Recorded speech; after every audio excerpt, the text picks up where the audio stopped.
Good evening. Welcome to the big story. I'm Regina Lake. I'm Chiki Verhel. And I'm Sean Yao. Tonight's big stories. The Office of the Vice President's confidential funds, or rather confidential expenses, raised big red flags again. House lawmakers find out that at one point they spent 1 million pesos for safe houses in just 4 days. Senators say it should be the Senate Committee of the Whole who should probe Duterte's drug war, not just the committee chaired by Senator Bato de la Rosa, who himself told One News his loyalty to Duterte will go on forever. And former election rivals Bongbong Marcos and Leni Robredo come face to face in Sorsogon today. A meeting that Senate President Chis Escudero says he hopes could be the start of healing.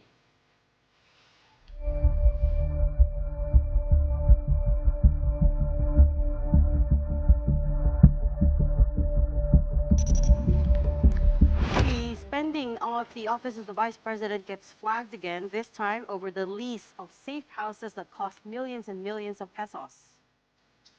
State auditors have no idea what the safe houses were for or what they looked like. All they had were receipts, which showed huge expenses between 2022 and 2023. As it turns out, the money spent for these pricey rentals came from the OVP's confidential funds. Marian Enriquez gives us the full story. Lawmakers are getting a picture, albeit still incomplete, of how Vice President Sara Duterte's office spent its confidential funds. Sifting through acknowledgement receipts from the Commission on Audit, the House Committee on Good Government and Public Accountability found that millions of pesos went to rental for safe houses. And that money all came out of the OVP's confidential funds. In 2022 alone, the year COA confirmed that the OVP spent its 125 million peso secret budget in just 11 days. The office spent 8.75 million pesos for safe houses over a 3-day period starting December 27. One safe house costs 1 million pesos from December 28 to 31, or just 4 days. For the figures to add up, it looks like rental for these temporary shelters could have easily been between 250,000 pesos to 1 million pesos. This had lawmakers wondering, what kind of safe houses are these, and why did they cost much more than stays in 5-star hotels, luxury resorts, or an expensive condo in Metro Manila? May swimming pool po ba tong safe house? May wifi? Sa BGC? Hindi po ba kayo nagtaka kung bakit ganun kamahal? It doesn't end there. The year after, in 2023, the OVP's confidential expenses kept on going. 16 million pesos each for the first 2 quarters. The 16 million peso figure also did not change as per records submitted to COA. Only the number of days the amount was spent did. 11 days in the last quarter of 2022, 53 days in the first quarter of 2023, 67 days in the second quarter, and 79 days in the third quarter of last year. The next question is, what were the safe houses for, and why were they so expensive? Lawmakers and state auditors could only guess as not one representative from the Office of the Vice President showed up in today's hearing. In other words, the COA relies only on the documentary evidence of payment, mainly. Tama po. Yes, Mr. Chair. Yun lang ang pasihan ninyo. Yes, Mr. And yung Chair. documentary evidence of payment, whether it is a lie, a truth, reasonable or unreasonable, you do not care. That is what you're trying to tell us. It is since it's just compliance, sir. In a position paper it submitted, the OVP said the hearing is unnecessary. Therefore, the attendance of its officials and personnel is not needed. But the House Committee is not taking the OVP's explanation just like that. It has sent subpoenas to 6 officials of the OVP, compelling them to attend the next hearing. Vice President Sara Duterte is not one of the 6 subpoenaed, but her Chief of Staff, Attorney Zulaika Lopez, is. The panel will also ask the Justice Department and the Bureau of Immigration to put out a lookout bulletin order against them. For News 5, Marian Enriquez, we are One News. So should the Senate take up an investigation into former President Duterte's drug war is the big question hounding the upper chamber now. The idea of Senator Bato de la Rosa leading it is a clear conflict of interest, as others have pointed out. So Senator Risa Ontiveros says it should be the Senate as a whole. Mobile journalist Kyla Macantan has that story. It's the Senate Committee of the Whole who should investigate former President Duterte's drug war, not just Senator Bato de la Rosa's committee. That's what Senator Risa Ontiveros had to say when she was asked for a reaction to de la Rosa's plan to launch a parallel investigation into the war on drugs that he himself led at one point. De la Rosa chairs the Committee on Public Order and Dangerous Drugs in the Senate. The difference is that a Senate Committee of the Whole is presided over by the Senate President, not the committee chair. Reporters caught up to Senate President Chis Escudero at the inauguration of the Sorsogon Sports Arena earlier today, and he was asked about it. Pero nakausap ko na si Senator Bato kaugnay niyan. At ang sinabi ko sa kanya, anumang investigasyon na nais niya patungkol sa kanya mismo. At kay Senator Go, mas maganda siguro kung hindi sila mismo ang manguna ng komiteng yun. Para walang aligasyon na ito'y personal at hindi impartial at hindi fair.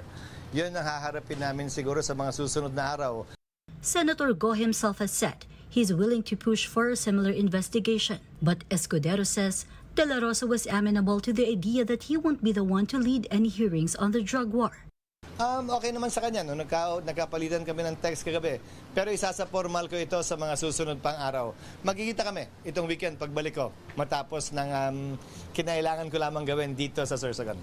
As for Senator Amy Marcos, she says it's best to take the case to court instead of doing a parallel motu proprio investigation in the upper chamber. Senate investigation, kinakabahan ako na masabihan na self-serving. Tapos mag-uumpugan lang kami ng ulo ng Congress. Dali na natin sa korte kapag sapat na. Let's bring it to court so that hindi masabihan that it is partisan or self-serving or otherwise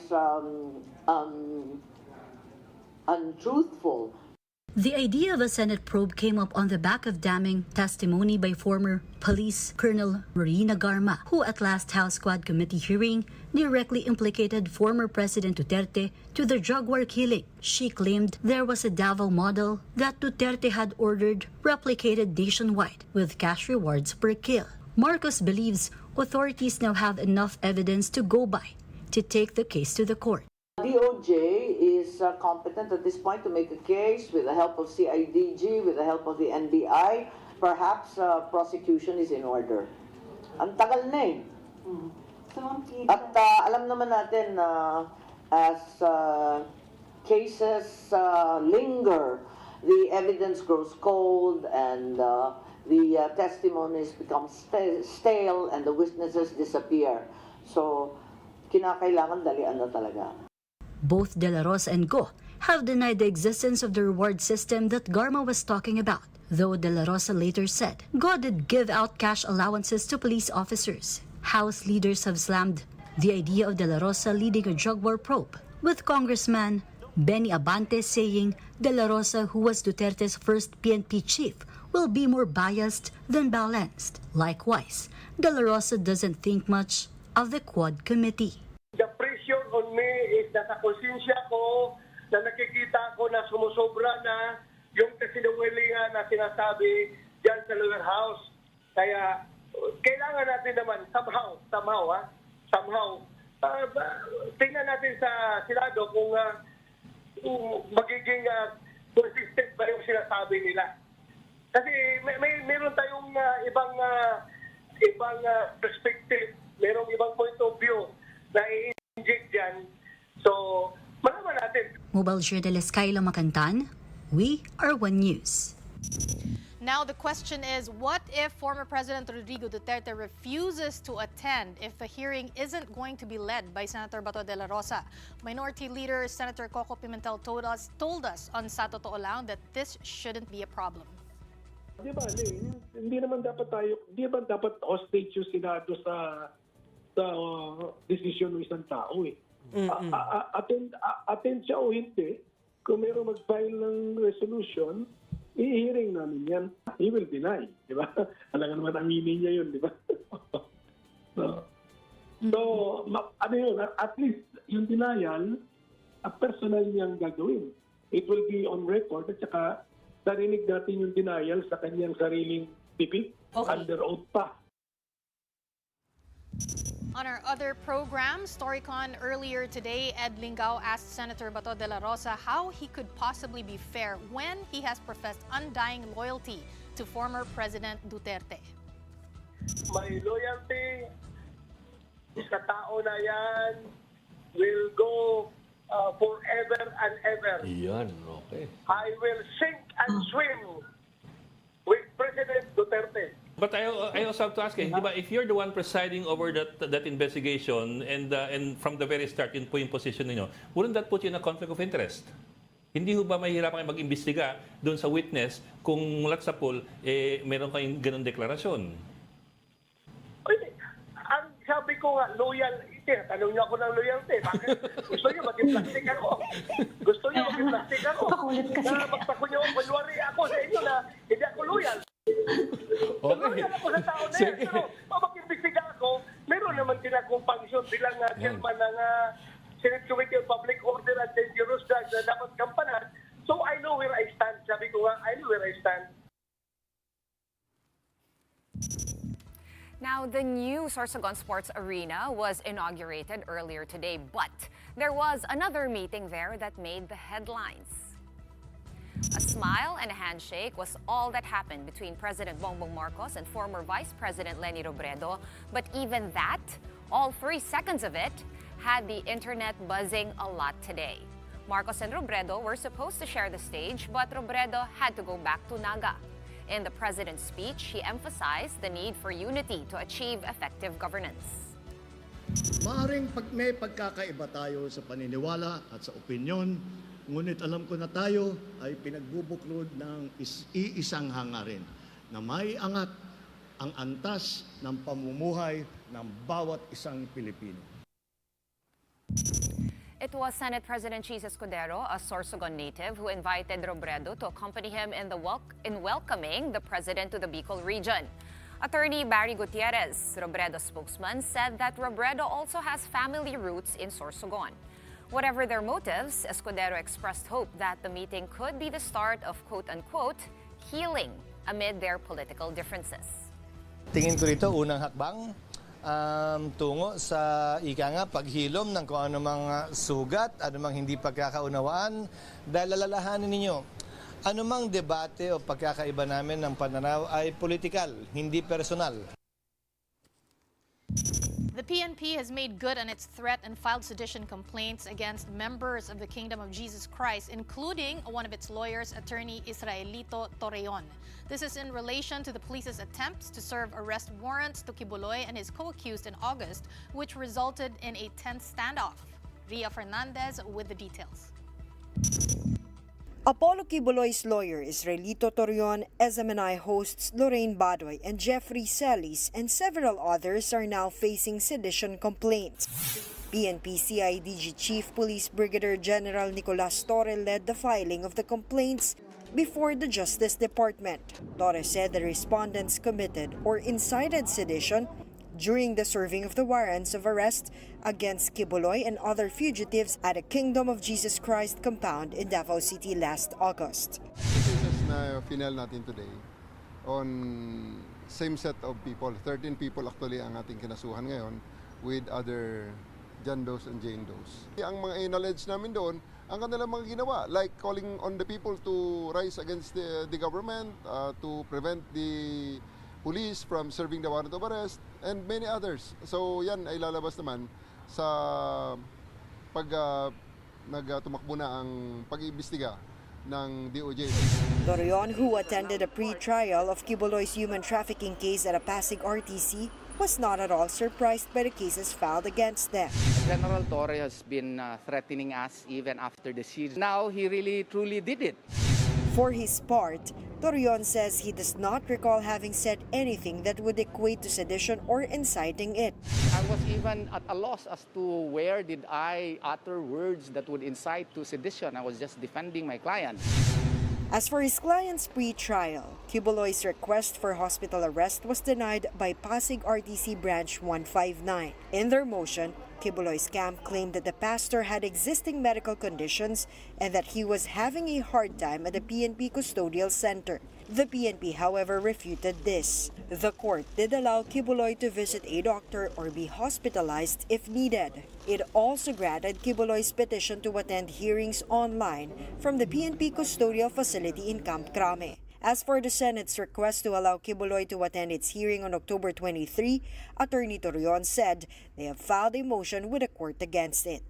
That is his right against self-incrimination. The cases are now in court. If you read standard chartered case, and even Senator Miriam Santiago argued that since the cases are now in court, the accused can altogether refuse to take the witness stand. For News 5, Ria Fernandez, We Are One News. Up next, 18 years after his first Senate bid, former Ilocos Sur Governor Chavit Singson is going for it again next year. He joins us in the studio to talk about his decision to run and what has changed with him, what has changed in his platform since.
Welcome back. You're watching the big story here on One News. 240,000 SIM cards will be used to transmit the results of the 2025 midterm elections. The Commission on Elections says that is enough to cover the whole Philippines. They have tapped a company called I1 for secure electronic transmission services, and I1 in turn is working with the country's 3 telcos to provide the SIM cards. 120,000 will come from Smart, and the remaining 120,000 will be split between Globe and Dito. Whichever telco has the strongest signal in the area determines which SIM card will be used in the automated counting machines. Comelec says they have put in safeguards to ensure the integrity of the results that will be transmitted. Mag-transmit ang Dito, ang Smart, ang Globe, alam na ng lahat ng watchers, ng observers, ng Citizens Arm, ng partido kung ano ang nakuhang boto ng bawat kandidato sa bawat presinto. So, makukonfirm na nila kung tama ang transmission na tinanggap ng bawat entities. The poll body will also use satellite internet provider Starlink in areas where there is no signal or reception. I-1 is mandated to deliver 7,000 Starlink units before the end of the year. The COMELEC is also reminding all candidates for next year that they need to declare their official social media accounts before the deadline on December 13. Well, one man who's made the official list of senatorial aspirants for next year is Luis Crisologo Singson, otherwise known as former Ilocos Sur Governor Chavit Singson, who happens to be here in the studio with us tonight. Good evening, Governor. Thanks for coming all the way here to join us live. Yes. Congratulations on making the list of 66 official senatorial candidates next year. Okay. So sigurado nang nasa balota po ang pangalan niyo. Hindi na aspirant. Sure na po yun. Sure na. Wait, first things first, COMELEC is reminding all candidates you have to declare your social media accounts. Nag-declare na po ba kayo? Ng Wala official? pa. Okay. Abogado kong gagawa. Okay, My okay. lawyers will do it. Before the deadline on December 13. Before the deadline, my lawyers will do it.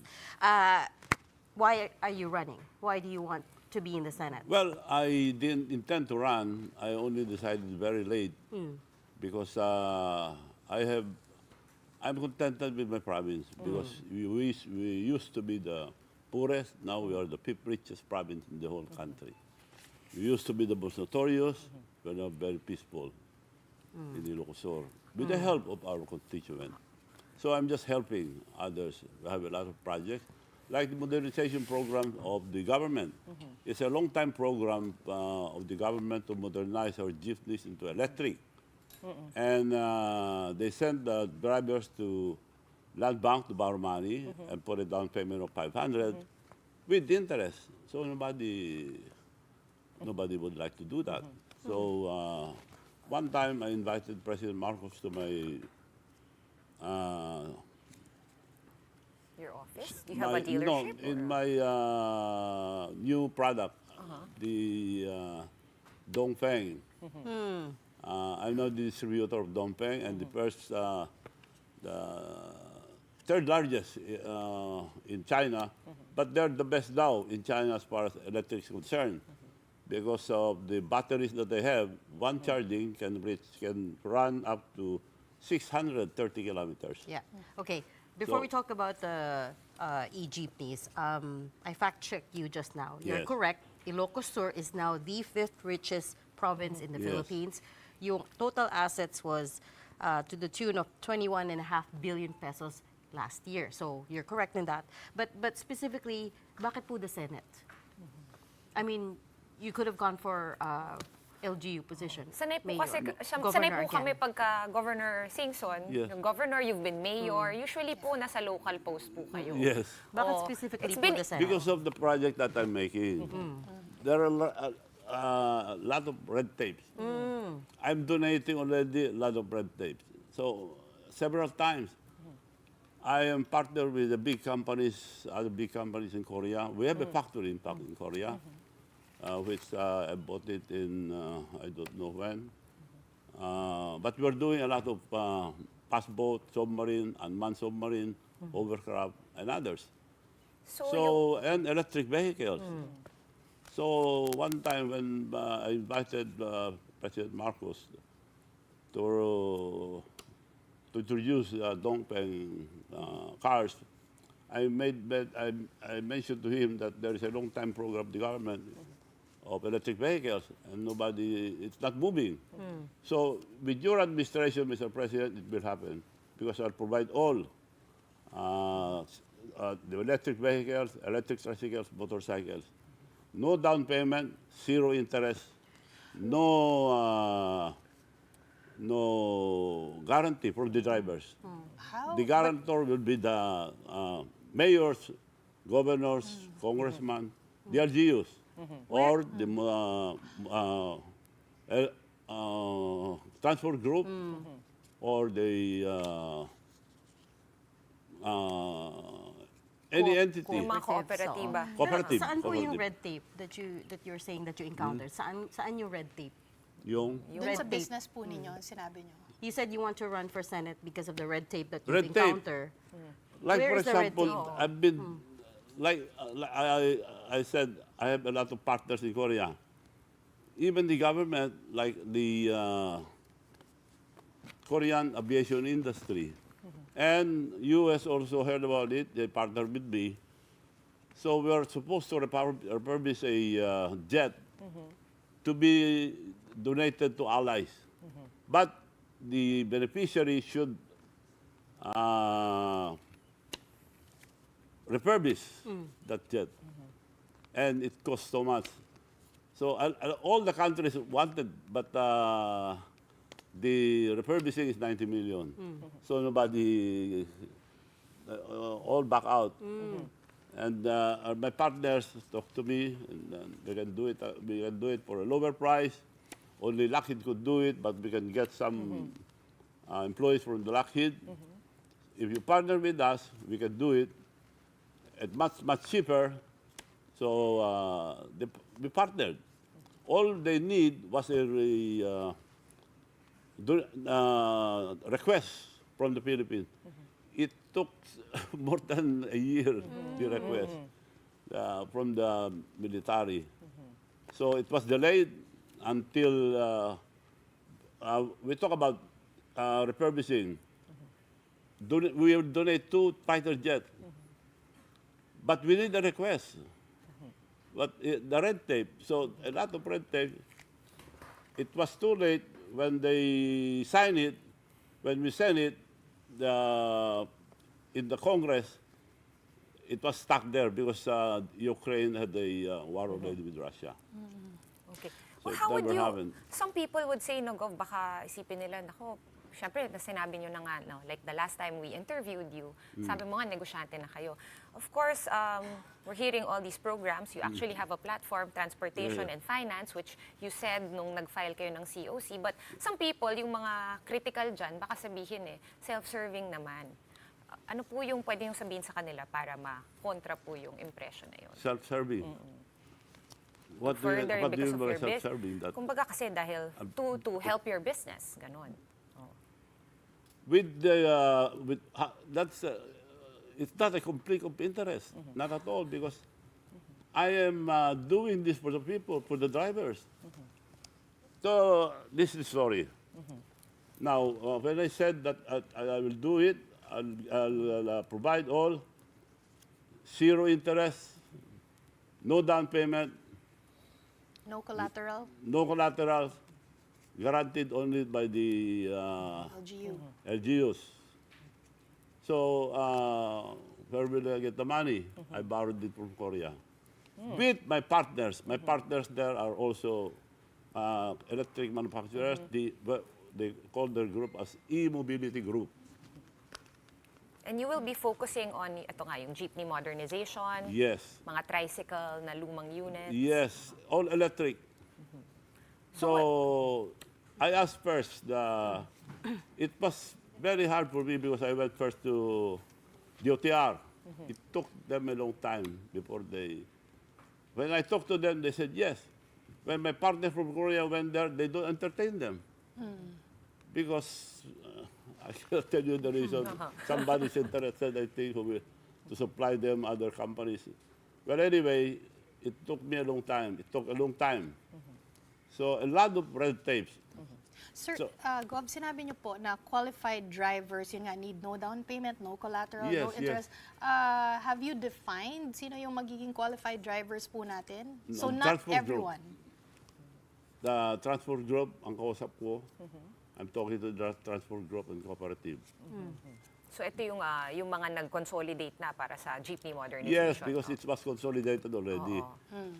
Including those nag-strike. They like all the modernization. What they don't like is the consolidation. Because of consolidation, they'll take their franchise and they'll be the one to tell where to go. Yung route. So that's the only their problem. But as far as the modernization, the electric jeep, all of them went to my house already. They all agreed to get. So I told them to look for the cheapest because I don't want later on to, like what you said, I have no interest in making money on that because I have other businesses. So look first for the cheapest. They went to China, Korea, the whole country. They came back and told me 3 million is the cheapest. 3 million. But Governor, can we since you told us that you're helping us, can we pay only 2,400,000? So I said, I told you that I want to help. This is only help. Instead of 2,400,000, I gave it 1,200,000. 50%. So you're going to lose a lot of money on that. For sure, I lose money there. Yes. So when my partner came to the Philippines, Governor, they were willing to pay 2,400,000, even 2 million, 1,200,000 will lose money. I have only one word. I said it already. We have to do it at 1,200,000. If we lose money, I'll take care of it, the rest. But anyway, we have a lot of businesses, so I said it already. I cannot. If I will change the price, I'll lose face. In Japan, in Korea, pag napahiya sila, papakamatay sila. Yes. So yun, quality talaga. Quality. So ako, di naman papakamatay. Mapapahiya na ako. You're not ready to lose face, but are you ready to lose billions of pesos? Yes. Because that's what's going to already. happen. Okay. The Miss Universe, they told me. You lost billions Nobody there? got Miss Universe, not even the government. Oh. When they told me to get Miss Universe, they went here to talk to me. Of course, I have to talk to my economic team. And they said, sir, it's too late because 2016, patapos na eh. We have no more time to get sponsors. So madalian. That's good for our country, but we will lose money, sir. Yeah. Why? It's too late. How much? $1 million or more. Because we don't have any more time. Well, if we lost 1 or 2 million, I'm willing. Good for our country, okay, I'll do it. Right. So I went. Yeah. Gas first, $1 million. Unrefundable. So I'm not joking. So I gave 1 million unrefundable. But no businessman would like that if you don't understand each other. Correct. Yeah. Because you Back to the mga e-jeeps, Governor, ready na ba po ito i-roll out or may na-i-roll out Ready na ba? to roll out. Masirap gawin yan dahil maraming test. We have machines to test them. And the last test is crash test. Di babangga nila. I've done everything as specified by specification came from DOTR. 22-seater, 6 standing, aircon. So the prototype is here already. They're using now, testing it Pero already. as you said po, you're running into red tape, which is why you want to Yes. be a senator, so you Yes. can write the laws to cut the red tape? Yes. Okay. When I go there, not only that, Okay. like the Tupad. So my first bill will be the United Basic Salary, income. It's being done by other countries. Yes, universal basic income. You remember, but you heard about Tupad? Yes. Tupad. Yan po yung Only sa the dole, yung binibigay na cash for pay, di ba? Ay, cash for work. Only the politicians can give, pili-pili yan. Now, gagawin kong batas yan para lahat makinabang. I'll call it Chabit 500. Everybody will have 500 below minimum wage. 18 years old and above, 500 each every month. Ito yung For bangko sa all. masa po ba? Yan, Ito na ba yun? Hindi, meron po kasi Iba pa? kayong... Hindi, yung plano ko, pag nanalo ko, yun ang first bill ko. Dahil natulungan ko na ang probinsya ko, kontento na ako eh. National na ito. So, the first thing I thought is national, how could I help the poor? Paano po, Yun naisip Gov, ko. yung ano? Paano po, Gov, yung rollout ng yung parang bangko ng masa concept doon po sa Ilocos? Can you tell us kung ano po yung programa, all about? Yes. I did it already. So my program is just to continue. I did it in my town, Narbacan, which I only a mayor one term, 3 years. I did it already. We're giving away cards free with bank account, with as credit card as a it is credit card as a debit card. With bank account, they don't have to go to the bank. Pero Kami lahat na mamahala. Pag sinabi po ninyong credit card or debit card, parang baka iniisip ng mga tao, first impression is, ano yun, mabubuhay kami sa utang. Hindi. Libre nga eh. Lalong andar ang ekonomiya natin kung nasa bangkong pera. Ang pera, 77% walang bank account. 91% walang credit card. Tinatago-tago lang. Kung nawala, away. Kung hawak-hawak nila yung cash, nawawala. Nasasabong lang. That's actually true. Financial inclusion is one of my advocacies. Yes. So you're correct. Majority don't have bank accounts. But Gov, the question there is, where will the funds come from? Where will the money come from? Kwarta nila. Cards lang ibibigay ko eh. Kung ano yung lagay mo, yun ang Pero linawin natin, walang load na pera yung bank account. Okay. Walang load. Pero yun nga, Gov, di ba? Walang load. Bahala sila mag-load. Pag credit card kasi, di ba? Credit Normal card, credit card, kung gusto nila babayaran gamitin mo credit card, every month. mag-load sila. Pero pag So wala ka debit ng card. pambayad, So it's a debit card po. debit lang debit siya, card. hindi siya credit card. Debit Credit lang. card as a debit card. Debit card as Because they can use it worldwide. Okay, okay. Ang nagpapatakbo ang credit card natin, tatlo lang. Visa, Mastercard, yun yung pay. So My card, I'll show you my card. Narbacan card. Okay. Ang tanong, Visa card. ano po yung bangko? May bangko po kayo? Or may Powered by Union Bank. powered by Union Bank? Okay. And also, I'll talk to other banks. And I have my own. I have a bank in the US, approved. Okay. Vegan Banco International. I have a bank in Vegan. And I have a bank national made by Japan, Hitachi Japan. Okay. So we'll use that also to power the other cards. A big reason why a lot of the Filipinos Depende- don't have bank accounts is because they don't have IDs. They don't have documentation. Yes. So how are we gonna solve that? Kung Kami walang lang ID. gagawa lahat. Di ginawa ko na, ito na nga eh. So bibigyan niyo po ng ID Ang yung walang beneficiaries ID. nito, ang meron nito, yung mga small businessman. Yeah. Because what they do now, they go to the bank, nag-aantay sila doon. Yeah. Kung minsan nagsasara ang bangko 3 o'clock. Ito 24 hours. Yes, Hindi correct. na sila Pero magbibihis. how do we give a bank account or bank debit credit card to someone who does not have a birth certificate? Ano yung solution? Well, standby lang sa kanila.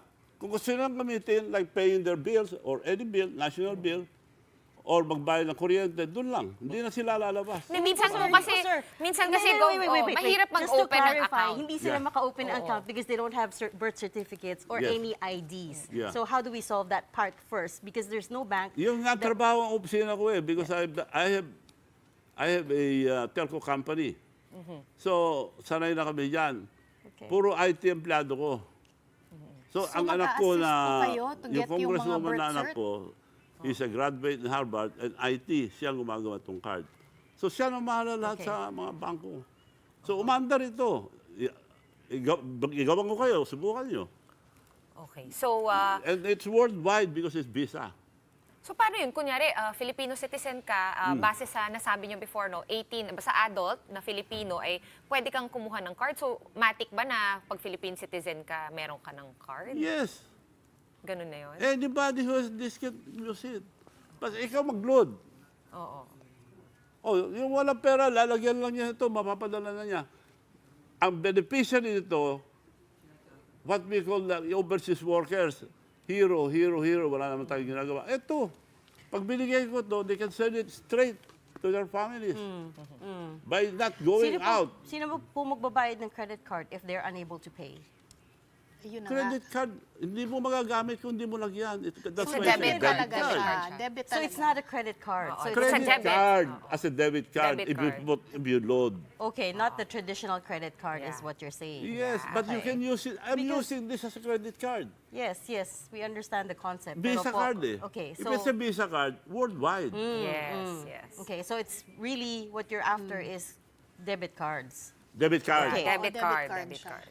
Okay. Okay. Debit card, kung ano ilagay mo, yun ang pondo mo. Kung wala ka, ano yung Okay. magagamit? Gov, we need to talk about other issues. What's your stand on political dynasties? Pagdating po sa Senate, if you win a Senate seat, what's going to be your stand on political dynasties? I mean, as I Political understand, dynasty. as I understand it, your brother is Yes. running for governor and your son is running Yes, for vice yes, governor. Yes. And two I- daughters. When I was the governor, I don't like dynasty. My wife when she was alive, he liked to run also. I did not. And I have proof. My sister wanted to run for congressman. No. He ran. I said, don't vote for my sister. It's on record. Don't vote for my sister. If you vote for my sister, nobody will believe me anymore. I will lose credibility. Another sister of mine, he wanted to run for mayor because the people are pushing her. So I said, no. So I told everybody, don't vote for my sister. Okay. So ano po yung stand natin ngayon? You know what happened? Iba ang kinukuha ko, nagtatayo rin another dynasty. How many years? Pinalaki ko sila, kumukontra din. So, nagtatayo rin ng dynasty. So, ang tao, masama ang dynasty nung araw dahil ang tao tatanga-tanga pa rin. Hindi sila vote, takot sila. Ngayon, iba ng tao, matatalino na. Bigyan mo ng pera, ibuboto sinong gusto nila. So, it's no longer yung dynasty. So, tingin nyo irrelevant na yon? Irrelevant ang dynasty. If kung gusto kanila, ibuboto kanila. Kung ayaw, baski bigyan mo ng pera, hindi ka buboto. Okay. Yun ang dynasty. Wala na yan. Ano yung nangyayari ngayon? 3 years, 3 term? Ilalagyan di asawa nila, anak nila. Di ganun din. Okay. Irrelevant na yun ang dynasty. Last question na lang, Nasa tao yan eh. Bakit mo paparusahan yung magandang gawa nila? Tanggalin yun, magandang gawa. Huling tanong na lang, Gov, no? Ubusan na tayo ng oras. Siyempre, Ilocano po kayo. Yes. So, I'm sure magkaibigan po kayo. Hindi ko report. Ilocano kayo. So, malamang okay kayo ni President Marcos, as you said nga, naiimbitahan nyo siya, no, para itry yung mga bago nyong offering sa business. Pero in-endorse din po kayo ni President Duterte. Ngayon po na medyo may hidwaan po silang dalawa. Paano po kayo pupuwesto? Kaya nga, independent ako eh. Nung inimbita ko ni President Duterte, nagpasalamat ako. But I told him, I'll be independent. Pareho kong kaibigan eh. So, independent na ako. Okay. Para hindi ako mapasama sa Because, sinama ko si BBM. Ang gusto lang nila noon, Vice President. I was the one who suggested to run for President first. But if Sarah will file, you have to slide down. Because nobody could beat Sarah at that time when we started. So he said, yes, they were clapping, all the leaders of the North. Si BBM, yes. The Vice President lang gusto niya eh. If you will slide down, you'll be protected. I have the leverage to talk to Sarah that you will be Vice President, you will be protected. Right. Yes, Manong. He told me, yes, Manong. But first, we'll fight for President. And I'm the President Mayor's League. Lahat, pinasyalan namin. Tuwan-tuwa siya because sabi niya, thank you, Manong. Okay. You're the President. Nung tumakbo ko, wala ako isang mayor. So, kaibigan ko pareho. Independent ako. Independent. Gov, sorry, we've run out of time. We're going to have to leave that there. Thank you so much for joining us, former Ilocos Sur Governor and now senatorial candidate Chavit Singson. We're going to pause for a very quick one, but right after that, we'll be speaking with Chris Nelson. He's the Executive Director of the British Chamber of Commerce on the upcoming Great British Festival. Keep it here.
Welcome back. You are still watching the big story here on One News.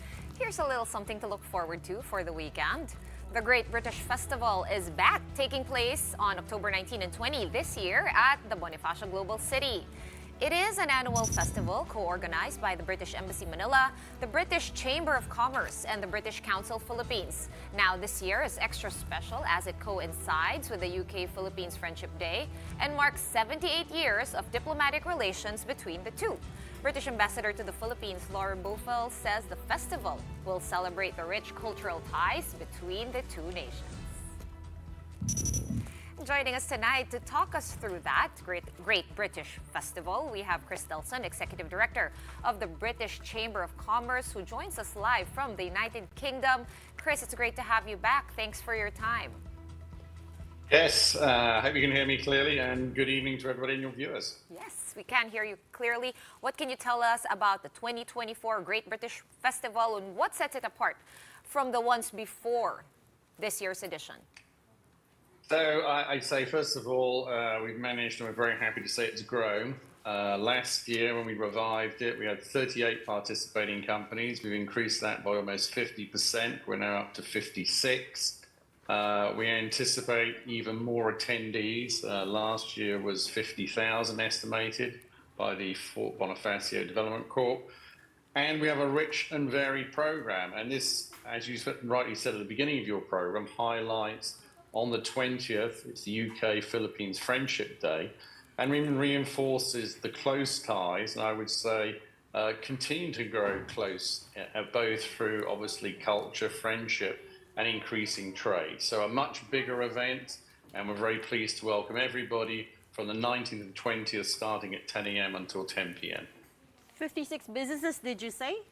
56 Correct. participants. What are some of them? What can we look forward to? So I think, first of all, of course, there's companies that you know, Pru Life, Shell, these are major companies, HSBC, but we also have local businesses who have UK businesses. BDO will be there, the Philippine National Bank, all of them have businesses in the UK, which also reinforces the close connections. We'll have local companies there. We have obviously providing food. We'll have Tao Protein, Tattooed Baker, these are shops. We'll have Union Jack Tavern, which is obviously reinforcing this. And these businesses, another one which we'll emphasize is CyberQ. Cybersecurity is a growing business. And I'd just like to say that now the UK and the Philippines, it's the 61st in terms of total trade between the two countries on a worldwide basis. And it's up to 2.7 billion. So major UK companies, we'll also have Land Rover there, along with Philippine companies that have close ties, as I mentioned, who are also members of our chamber. And that reinforces that in the UK, there are over 200,000 Filipinos. Now, of course, many don't have British citizenship, but constant relationships are growing. So these are the businesses we'll see there. Chris, aside from the businesses, food and drinks, what can we expect from the event? By way of entertainment. Well, we'll have varied entertainment. We'll have a whole program emphasizing, of course, sport, football or soccer, as it's called in other countries, cricket, which is less known, but obviously is a well-known UK sport. We'll also have culture, as we did last year. That'll be brought to us. But also we'll have, groups. We'll have the British School of Manila, we'll have Nord Anglia, and then we're going to have groups, entertainment going on into the evening, West End, we've got Spit, we've got improvisation. So it's going to be a very varied program. And along with it, we're going to have a pub quiz, which is a staple in the UK, and of course, a showing of British films. So overall, you're going to have a compendium of activity, excitement, people to take part. Obviously, those booths are going to be running their own activations. And at the same time, you'll see culture and entertainment. Okay, Chris, I just want to kind of divert from the events this weekend a bit and just ask you, it is 78 years that we're celebrating for the friendship between our two countries. Where can you say we're at right now, and how does this reflect in Philippine-UK trade ties? Have they gotten better in 2024?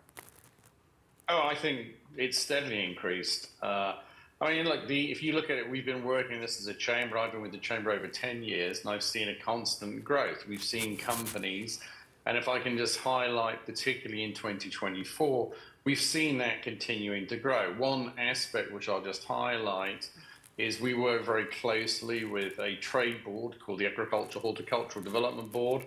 They focus on the exports of beef and pork. And I'm pleased to say that, for example, pork exports to the Philippines for the first 6 months are up by 26%. And this is a jointly mutual benefit. It helps with food supply, which helps with inflation in the Philippines. And of course, you access to high quality UK food products. So that's just one example. And we're seeing a lot more interest. And one thing I would just highlight, as you rightly said, I'm in Europe and I will be going to the UK on 31st of October.